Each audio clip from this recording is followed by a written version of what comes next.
I bought an apartment during a market slump, $30,000 below what others had paid for the same layout. I had just finished moving in when Linda Carver, the neighbor across the hall, stormed over. Same unit, same building, yet you paid $30,000 less than we did. You need to make up the difference. I froze for a second. She took it as fear and raised her voice. If you had the guts to snap it up cheap, you'd better be ready to compensate the rest of us. Otherwise, don't expect to live here in peace. I looked at her, so self-righteous it was almost absurd, and I laughed. I had just been discharged from a psychiatric hospital. Threaten me? If anyone wasn't going to live in peace, it was her. I stared at the middle-aged woman with tight curls who had just barged through my door, demanding I pay her $30,000 to make up the difference. All the excitement of finally buying a place vanished. Ma'am, volatility in housing prices is just how the market works, I said, keeping my voice as steady as I could. The previous owner needed a quick sale, and I happened to catch it. That has nothing to do with you. She stepped closer, her voice turning sharp. How does it have nothing to do with me? Same layout, same building, so why did you pay $30,000 less than I did? Annoyance simmered under my skin. I remembered what the doctor told me when I was discharged. When conflict comes up, take a deep breath first, then reason it out. I took a slow breath. For you, the market was at its peak when you bought your unit. When I bought mine, prices had dropped. That's not on me. If we follow your logic, then if prices go up another $50,000 next year, are you going to pay me the difference? She planted her hands on her hips. Don't try to confuse me with all that nonsense. We live on the same floor. How can you feel okay taking advantage like that? My son's getting married soon. We need the money.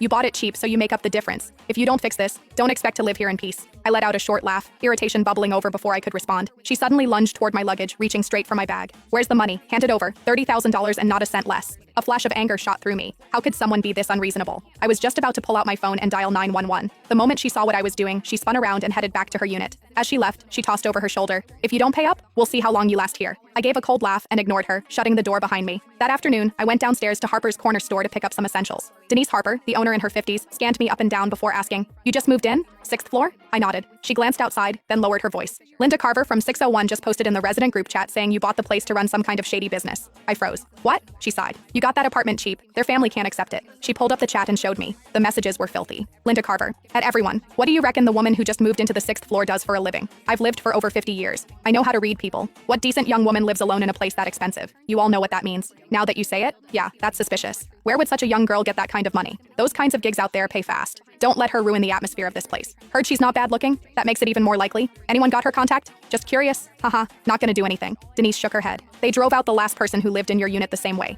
Even calling the police didn't help. They won't cross the line. They just make your life miserable every single day. As she handed me my things, I asked her to add me to the group chat. Sweetheart, just between us, if you can tolerate it, then tolerate it. Otherwise, leave as soon as you can. I took my things from her, holding back my irritation, and thanked her. Well, I wasn't afraid. I had just spent my entire savings on that apartment. Leave? I let out a silent, cold laugh. It was the first time I'd ever heard of someone trying to force a psychiatric patient out of her own home. When I got back upstairs, I saw a plastic bag hanging from my doorknob. Inside was a dead rat. There was a note in the bag. "This is the first time. Next time it'll be alive." I scoffed, tied the bag shut, and tossed it right back at Linda's door. I dealt with plenty of rats before. At 11